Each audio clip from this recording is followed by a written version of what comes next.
We are getting into something that every food allergy family deals with constantly: reading food labels.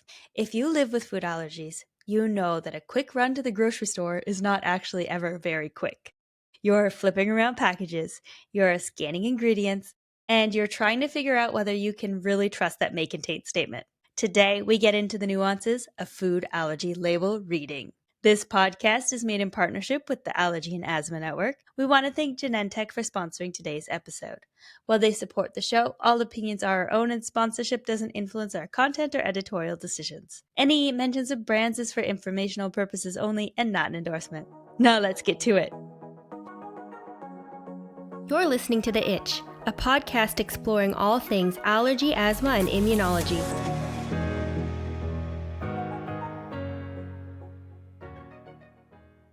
So today we have a really important topic that every food allergy patient really needs to understand, and that's food allergy label reading. And so we're going to dig deep with our guest today, who is Marion Groetch, and she is a dietitian that specializes in the food allergy space at Mount Sinai Medical Center right here in New York City. Marion, could you introduce yourself? So again, Marion Groetch. I am a registered dietitian. I've been working in the field of food allergy for 21 years now. I am an associate professor in the Division of Pediatric Allergy Immunology, and I am the Director of Nutrition Services at the Jaffe Food Allergy Institute. Welcome to the podcast. We are so excited to have you. I feel like this, as someone with food allergies, is the bane of our existence. There is never a time where I can just run to the grocery store. The joke in our family is always like, how long are you actually going to be? When I run into the grocery store, I'm like, you can go home.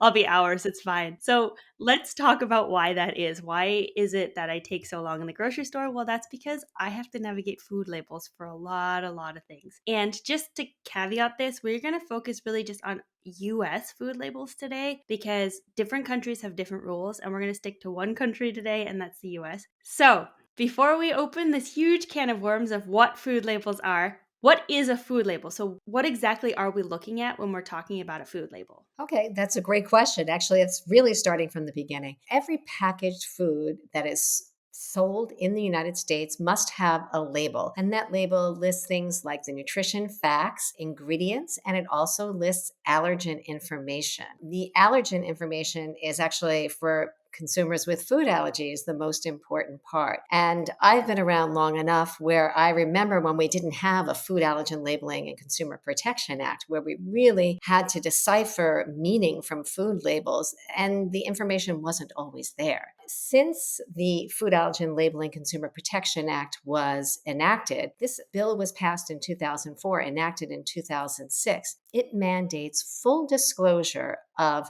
major allergens. So the major allergens in 2006 were milk, egg, wheat, soy, peanut, tree nuts, fish, and crustacean shellfish. And then, of course, in 2021, we had the FASTER Act. And the FASTER Act also identified sesame as a major allergen. And the food allergen labeling laws have evolved over time, and we get lots of updates from the FDA. And we had an update this January from the FDA, and they actually then identified sesame to be included in FALCPA, or the Food Allergen Labeling Consumer Protection Act. So now we have 9 major allergens that require full disclosure on food product labels. I remember when sesame was added and how exciting that was for the food allergy community. So I know you mentioned the FALCPA law. Could you tell us a little bit more about exactly what that means and what has to be included on the food allergy label?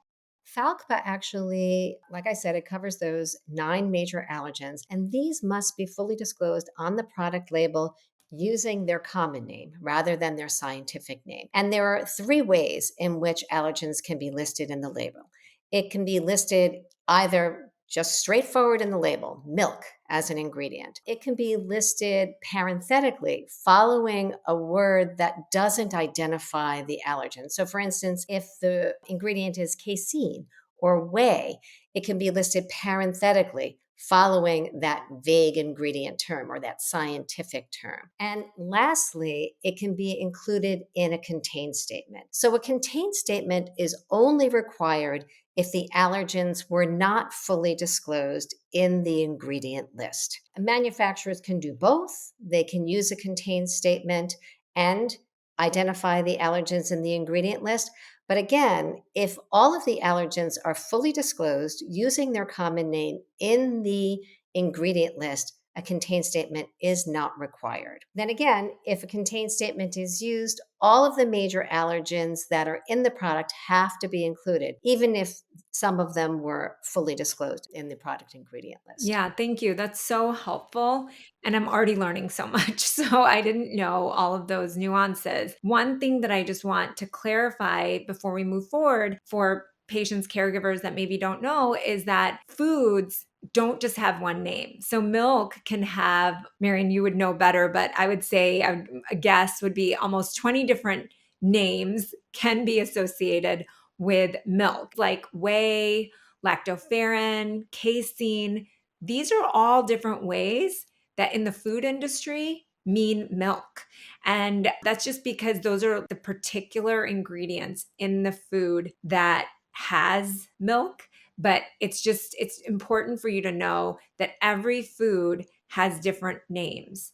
And that is why it's so important that this act was enacted, because for normal people that aren't in the food industry, we may not know that. And so, again, as an allergist, I've learned that along the way. But as a food allergy person or parent, caregiver, this is one of the things that you really need to be aware of. And there are lists out there for these other names that are used for any food allergy that you may have. So now with AI, you could probably just Google it and it'll come up with a list. But there's also sites that will have these lists available to you so that they're handy for you, a family member, anyone that's doing the shopping. That's great. Also, keep in mind that these ingredients now, we don't have to go ahead and memorize or check all of these vague ingredient terms because, again, the major allergen has to be disclosed using the common name. Now, there are places where you might not see the common name listed, and those are foods that are exempt from the Food Allergen Labeling Consumer Protection Act. And really, I think the biggest issue might be in products that are not regulated by the FDA, but regulated by the USDA. So those would be fresh fruits and vegetables. Obviously, if you're buying a fresh fruit and vegetable, it's just an apple, it's just an orange. I wouldn't worry about that. But then also meat products that are regulated by the USDA do not require allergen labeling under FALCPA. Most of the meat manufacturers are actually complying with FALCPA.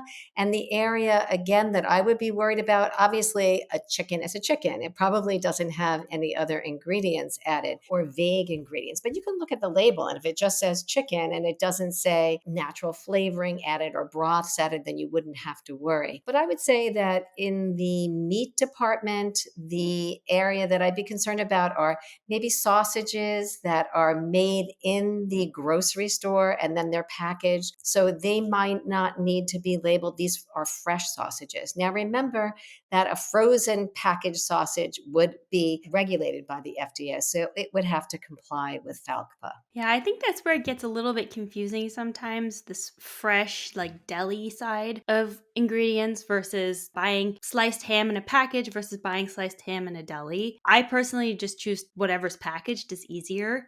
And there's also less chances of cross contact, which we won't get into today, but where they can be using something that does have an allergen. So I think thank you for clarifying that.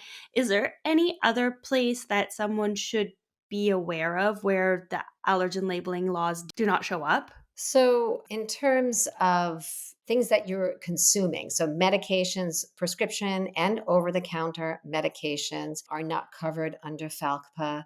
And then things like alcoholic beverages, so wine, spirits, beer are not covered under FALCPA. Things like pet food. I mean, it's important for us to know, not because many people are eating pet food, although I assume that that could happen, but you might have a toddler who is allergic to an ingredient and they might be crawling around on the floor and pick up foods that have been left by your messy eating dog or cat. And then areas that you have to be careful about, you've mentioned it already. If you go to the deli counter, anything that is prepared based on your order and then packaged based on your order. So it could be a sandwich from the deli, it could be a salad that they've made, it could be something that you're ordering from a bakery. These do not have to be labeled. Anything that you're ordering from a restaurant. And something that many consumers with food allergies don't understand is that when you go on an airplane flight, those airplane meals are not required to be labeled under FALCPA. So they are considered restaurant meals. So obviously, if you get a bag of potato chips on the plane, it will be something that has been packaged by a manufacturer and that would have to be labeled. But that meal that comes onto the plane that's wrapped, it may have some information on it, but don't count on that being labeled like it would be labeled under the FALCPA regulation.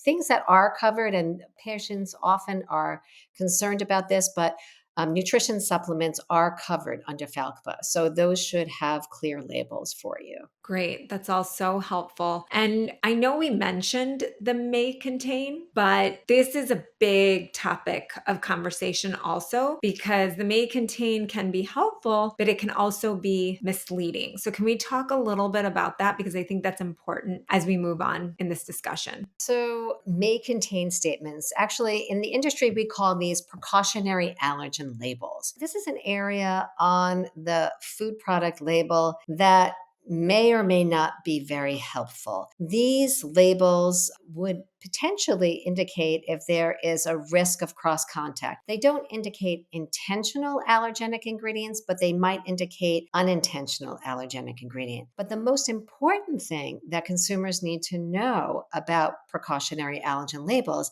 is that they're voluntary and that they are not regulated. So the FDA does say that they would expect food business operators to be truthful and not misleading with precautionary allergen labels, but that's the only guidance that industry has. So the only way to really understand what a precautionary allergen label means is if you know the food business operator's precautionary allergen labeling policy, and they vary from industry to industry, from manufacturer to manufacturer, and sometimes they even vary based on what facility a manufacturer is using. So they really are problematic, and the absence of a precautionary allergen label doesn't necessarily mean the product has no risk of cross contact. And I think the biggest mistake that consumers make with these is believing that they are required and that they can assess the degree of risk based on the type of precautionary allergen label used. So many of our families will say, well, I won't use a product if it says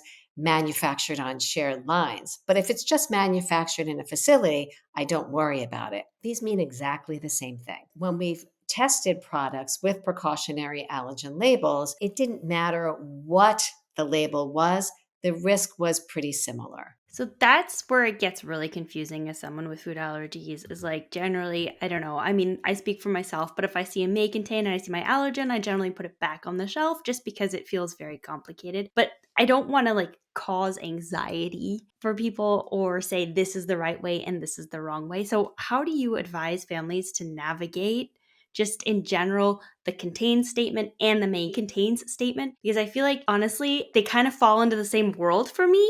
And I think they're two very separate things, right? They're two very separate things. So the contain statement is, and the ingredient list is going to tell you if there is intentional ingredient that is your allergen. So you would definitely avoid that. Now, those precautionary allergen labels, I think if you asked 10 allergists what they say to their patients, you might get 10 different answers. I work with 11 allergists and I collaborate with allergists across the globe. And some allergists say they're meaningless. I tell my patients to just ignore them.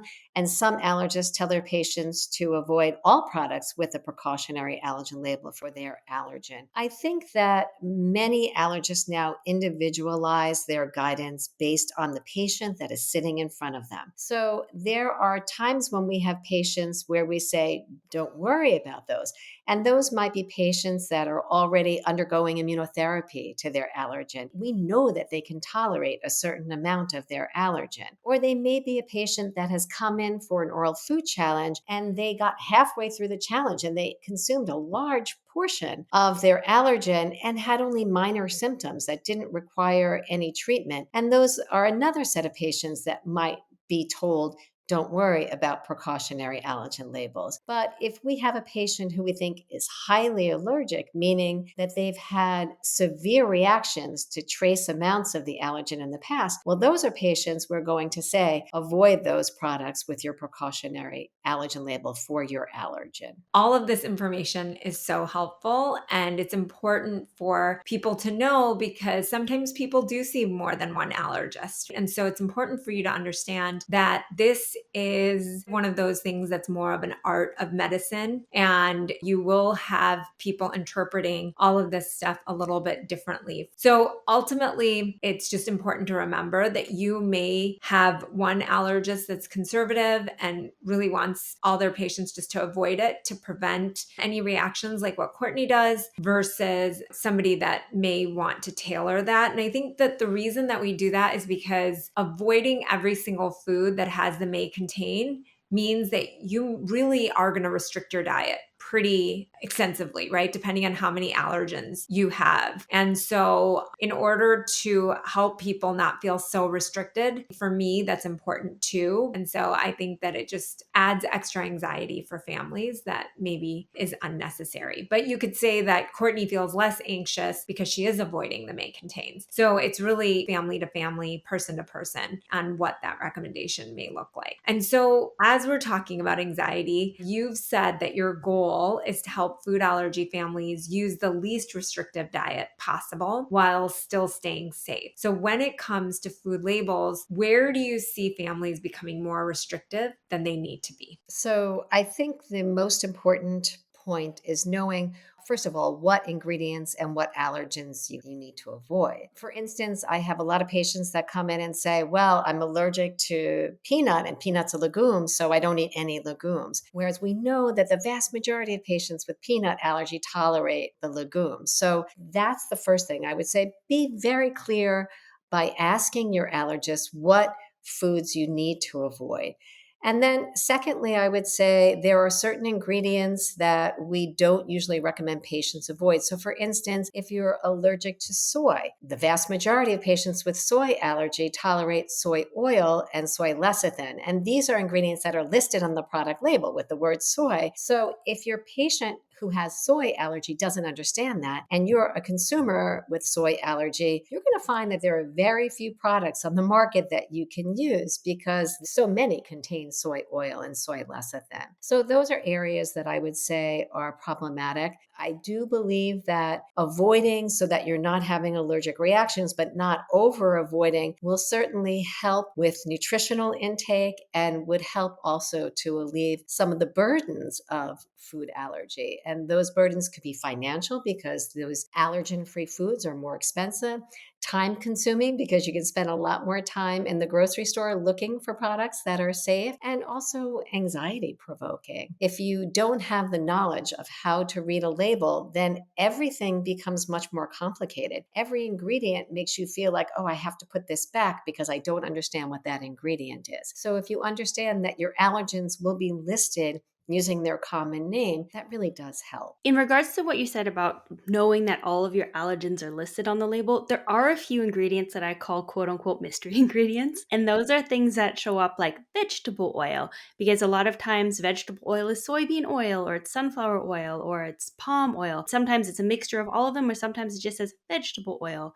The other one is like natural flavors or spices. So how do you navigate those kind of quote unquote mystery ingredients? All right. So natural flavoring, again, if it had a major allergen in it, it would have to list the allergens. So it could be listed parenthetically, soy or milk, or it can be listed below in the contain statement. Oils, actually, when you say vegetable oil, that might be the front of the package. And I always tell my patients with food allergy, never rely on any front of package labeling. Always turn it over and look at the ingredient list and look at the contain statement, because this is where information to food allergic consumers will be listed. The source of the oil has to be fully disclosed on the product label. What's not fully disclosed is the degree of processing of that oil. So highly refined oils are considered safe, and they're not even considered allergens. So a highly refined oil is heat extracted, it is bleached and deodorized, and the proteins are completely removed. So that means soy oil. In this country, almost all soy oil is highly refined, so you don't have to worry about that. But then there are some oils that may be highly refined,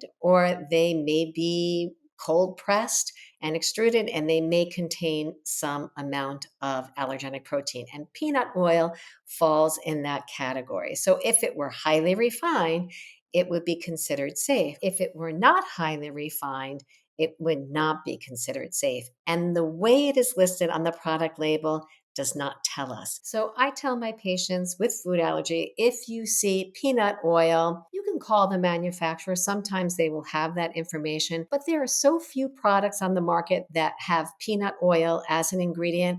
I would just choose another product. What I'm hearing so far is that number one, there are 9 food allergens that are a part of this FALCPA act that was passed. And so if you have one of those 9 food allergens, that's actually lucky, because under that act, they have to list it as the food name. So they have to say soy, they have to say milk, they have to say the tree nut that is actually in that food. So if you have a food that fits outside of those 9 food allergens, then that's a separate discussion. And maybe we'll be able to talk a little bit about that also, Marion, and what those families should be doing and how they should start navigating food allergy label reading. But so far, we've really talked about families that have these 9 food allergens. This is what you're navigating. What I've also heard is that the may contain is more of a nuanced topic,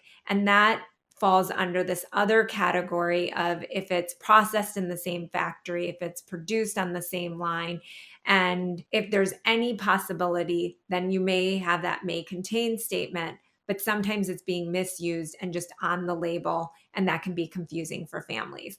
And in that situation, you should really talk to your allergist, to your dietitian, to whoever's helping you manage your food allergy to decide whether or not you're avoiding the may contain foods or not. So now that we've gotten this far, is there something else that we're supposed to be thinking about when we're reading these food allergen labels?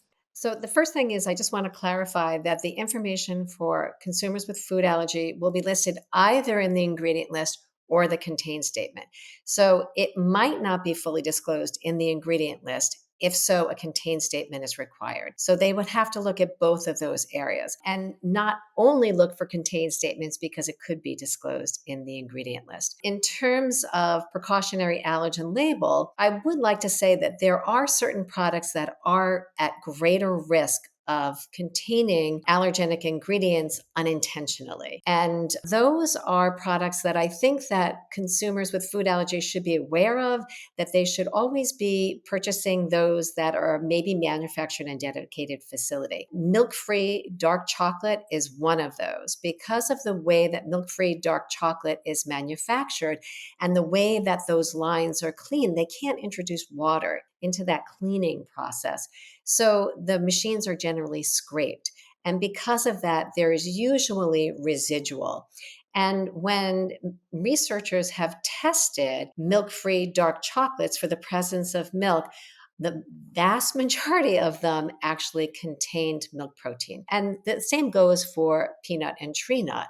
So you want to make sure that the chocolate that you are purchasing is manufactured on a dedicated milk-free or peanut and tree nut-free line, depending on what your allergen is. So that's a product that I would say, use those without precautionary statements and maybe even from dedicated facilities. And then other products that are more likely to have the risk of cross-contact are things like baked goods and nutrition bars or granola bars, again, probably because of the way that they're manufactured, and then other candy products. In terms of precautionary allergen labels, I would say that we do have to individualize them and There is a lot happening sort of globally looking at potentially regulating precautionary allergen labels. The FAO, so that's the Food and Agricultural Organization, and the World Health Organization has already put out a document recommending regulation for precautionary allergen labels. And the World Allergy Organization put together a group of experts, and I was lucky to be on that expert panel. And we've also published our recommendations for regulating precautionary allergen labels. And we'll see what happens. These are guidance documents that will be taken into consideration as the Codex Alimentarius considers updating the food allergen labeling guidance documents. So we'll see what happens coming in the future. And we all hope that we get some better guidance on precautionary allergen labels. That's really exciting to hear that we're actually gonna, like, get some clarity on what it means to have "may contain" on a label. For now, though, I do have a question about just these regulations and how often they do get updated, because I didn't realize that they were updated unless a law passed. So, is there anything that we should know in that regard? Yes, actually, the FDA puts out guidance to industry every once in a while. So these laws have evolved to a certain extent. As a matter of fact, this year in January of 2025, the FDA changed the list of tree nuts that they consider to be major allergens. Now, the tree nuts that are considered to be major allergens are almond, pistachio, cashew, walnut, pecan, pine nut, and filbert or hazelnut. Tree nuts like shea nut or coconut that they used to consider tree nuts that required labeling as an allergen no longer require labeling as an allergen, along with probably 12 other tree nuts like ginkgo and chestnut and butternut and beech nut. So these nuts no longer require labeling as allergenic ingredients. Now, most of our patients are not allergic to these other nuts, but of course, you do have an occasional patient who is allergic to coconut. And now, what do they do? So, I just want to reassure our consumers that may have a coconut allergy or another type of allergy, that it doesn't change the way these foods are listed on product labels. Remember, I've already said that oils have to identify the food source. So if it were coconut oil, it would have to be listed as coconut oil. And then our food business operator partners have told me that coconut is such a strong flavor, it wouldn't be used as a natural flavor unless it was a coconut flavored product or maybe a tropical flavored product.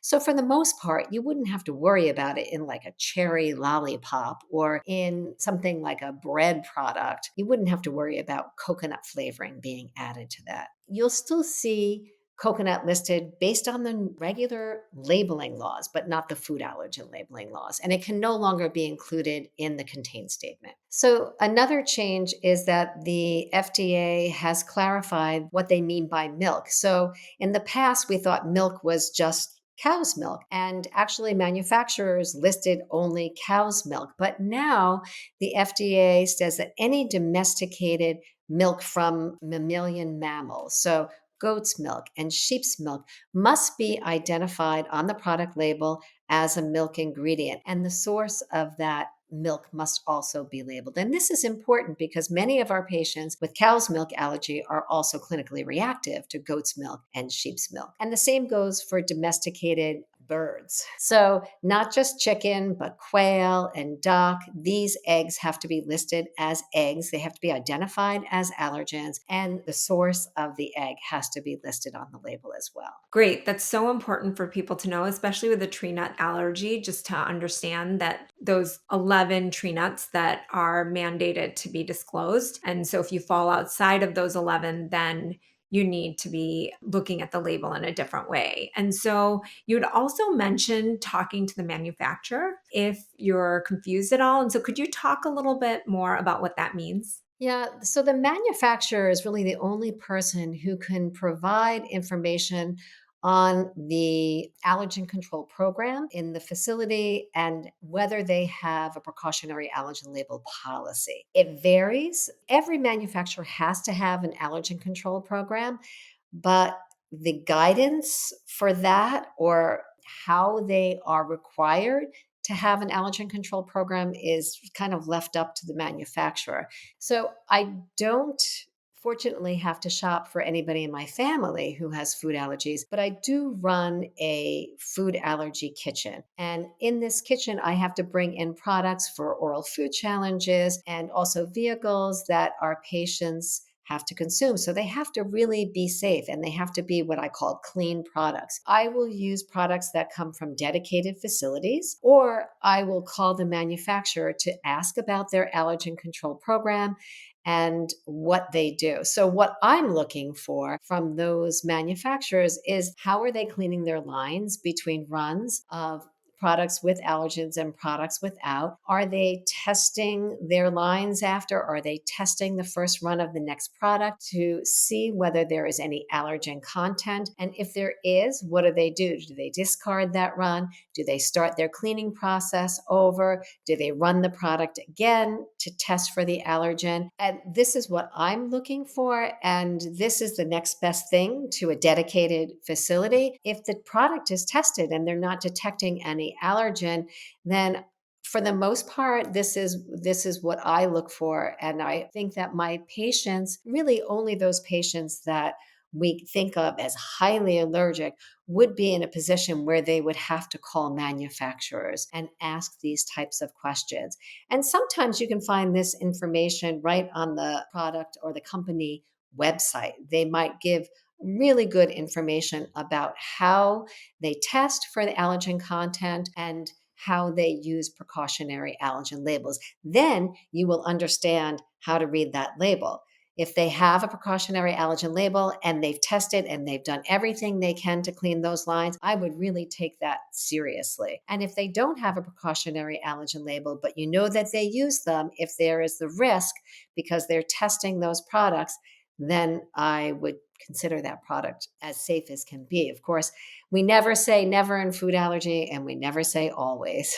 Yeah, and I think that's the important thing to remember. And so you always have to have your epinephrine device because as much as you try your hardest to read the labels, to make sure that you can stay safe, sometimes you could have a reaction to something that you didn't think contained your food allergen. So I think that's one quick message that we always have to have in these episodes. But also, I wanted to point out, because I've learned this from doing the podcast, is that one other thing that we need to be aware of is that manufacturers can change what they're doing. And so that's why it's also important to always check the ingredient label, to check the back of the package for these things every time you buy a product, because a product might be safe for you for months and years, but if they decide to change what they're doing and how they're making that food, they may change or add an ingredient at any time. So it's very important that every single time you're buying any kind of food, that you're checking that label and not taking it for granted that you've already bought this product and that it's safe for you. And I'd like to piggyback on that, Dr. G, and that's you always have to check the label, and that goes for any size of the food. You know, if you get like these mini versions versus a jumbo pack of something, they might be made or packaged in different factories. So just because you know it's safe in one package doesn't mean that it's safe as a XXL size. Absolutely agree with that. Not only does the precautionary allergen labeling change, but sometimes ingredients change based on the size of a product. So the smaller product might have an ingredient added that will help it to maintain the consistency. So you really have to check every product label each and every time you buy that product. And I would also say, always remember that the information for the consumer is in the ingredient list, the contain statement, and then of course we can look at those precautionary allergen labels like may contain. This has all been so helpful. And I would like to just take a second for our patients that are outside of those 9 food allergens. Are there some tips that you can give for those patients. And then in the future, we'll have a dedicated discussion to foods that are outside of those 9 food allergens. Yeah, avoiding those foods outside of the 9 allergens can be a little bit more tricky. Things like natural flavor could potentially have an allergen, but remember, natural flavoring, think about the product again. I'll take that cherry lollipop, for instance. It's not going to have mustard in it, so you don't have to worry about that. But if you were, for instance, buying a salad dressing that had spices and the spices weren't declared, then you might be more concerned about garlic or mustard or things like that. I would be thinking about these vague ingredient terms can be somewhat tricky. Some of them are things like baking soda. It doesn't sound like baking soda on the product label, or other sort of chemical terms, not usually a problem. The biggest problem actually are things like natural flavor. Other things like oats, if you were avoiding oats, it's going to be listed on the product label. Barley is something that might have some vague ingredient terms, so like malt extract or malt flavoring, they come from barley. Some patients may react to those trace amounts of barley that are in those. So that's an area that we would probably warn our patients with a barley allergy. But again, grains for the most part have to be disclosed, like oat flour would be listed, quinoa would be listed. So think about that. Read the ingredient list carefully and then question those terms that are vague and you don't understand what they mean. Definitely. And now with AI, honestly, I feel like you can get that list of whatever your allergen is, 1,000 different words for it that might show up in either a food label, or I'm not even going to go there, but in other labels like on cosmetics. That's a whole different discussion, but I'm just putting it out there. Go Google your allergens or AI your allergens now so that you know exactly what terms you might come across. Yeah, I would also just offer a little bit of caution with that. Look for sources that are trustworthy, like the American College of Allergy, Asthma, and Immunology or the American Academy of Allergy, Asthma, and Immunology. And these are websites that might be helpful and really good resources for consumers with food allergy. Thank you so much, Marion. That is all such helpful information to me as an allergist. And that's why I've been giving the summaries today, because I know Kortney is an expert, but I feel like I'm learning about food labeling and how to read food labels through this episode. So I really appreciate all the knowledge that you've helped us gain today. And I feel like this is, again, just the tip of the iceberg, and we still have many more aspects of this topic to discuss. So hopefully we'll be able to have you on sooner than later to discuss all of the other nuances that we haven't been able to discuss today. Is there any other last final comments that you want to give to our listeners? I think knowledge is power, and understanding how to read the product label will really help you feel confident when you go into the grocery store and you're choosing products for your family. I think the most important thing is understanding where that information is. Don't count on front of package labels. Look in the ingredient list, look at the contain statement, understand what that precautionary allergen label might mean, may contain, and know that you can get more information from the manufacturer if you need it. But the vast majority of our patients don't need it. They can usually find the information they need on that product label. I hope that that helps you to feel more confident as you go through managing the food allergy in your homes. Thank you so much again for joining us and putting some perspective to the thing, because I feel like food allergy people and food allergy parents, we can go a little crazy. Like, let's be honest. And we can get really stressed out and we can cut a lot of things out of our diets. And so thank you so much. I feel like you have added some balance into my life. Thank you for listening to today's episode. Remember that all information you hear today is for informational purposes only and are not intended to serve as a substitute for the consultation, diagnosis, and/or medical treatment of a qualified physician or healthcare provider. And also, don't forget to subscribe to our podcast. And if you have a second, help spread the word by rating our podcast and sharing with your friends and family who might also be interested in learning more about allergies, asthma, and immunology. You can always stay up to date by checking out our Instagram, The Itch Podcast, where you can leave questions you are itching to know, or check out our website, which is www.itchpodcast.com, which contains more information about the subjects we covered in today's episode and every episode. Until next time, have a fabulous week.